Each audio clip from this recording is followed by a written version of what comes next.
Well, Caine, once again, thank you for taking the time in my office to visit with me about a number of the items that you're hearing about today.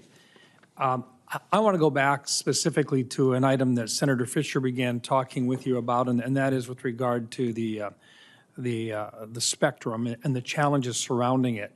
And the reason why I want to use that as an example is because I know that General Milley and General C.Q. Brown, both in their role as the Chief of Staff and providing their best military opinion and advice, were put in a position literally of saying to other people within other administrations that this particular part of the electromagnetic spectrum, which is currently controlled by the Department of Defense, is critical to our national defense.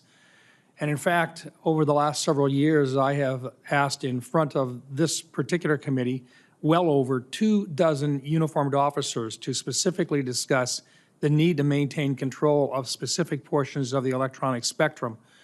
In particular, I've asked whether or not the 3.1 to 3.45 gigahertz band, if we were to lose that from DoD's specific use, if that would negatively have or would have negative consequences for our warfighting capabilities.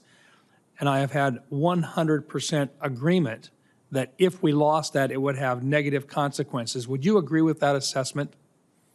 I would, Senator. Thank you. You will be asked at some point, because this is a valuable commodity. There's a limited amount of electromagnetic spectrum available, but there are interests within the United States that would love to have access to this without regard to what it would do, or not understanding what the impact would be on our national defense.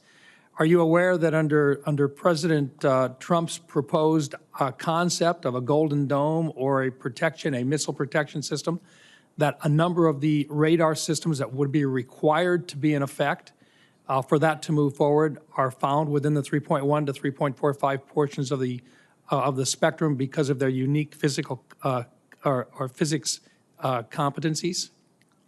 Senator, I'm familiar with the basics of that frequency spectrum. I don't know what particular radars Golden Dome has brought into their mix of equipment, but that would not surprise me.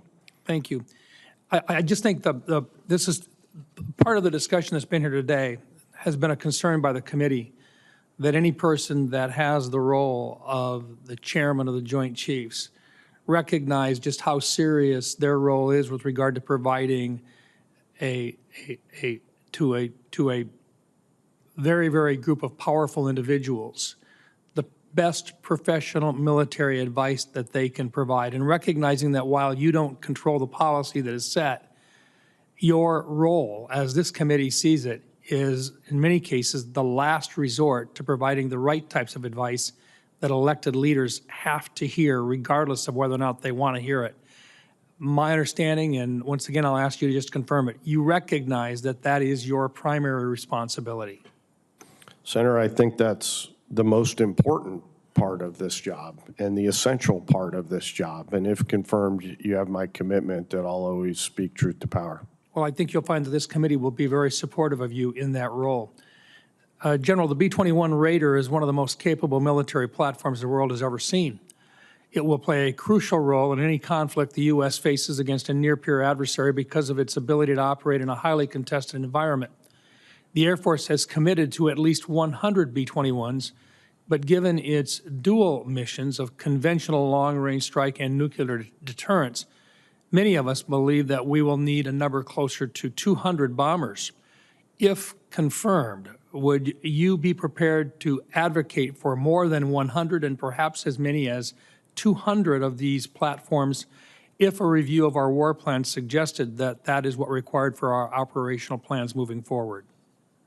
Senator, the last part of your question, I think, is the key part for me after the analysis portion. And, you know, mindful that I've not been confirmed for this job yet, I'd like to speak to the other Joint Chiefs and the combatant commanders whose requirements Raider will fulfill before I commit to supporting any particular number of B-21s. It's an essential part of our nuclear and conventional program, and certainly a key component of it, but before I commit to any number, I'd like to study the matter and come back to you. But if that appears to be the case, you would not hesitate to recommend more if those studies warranted it? I would not hesitate.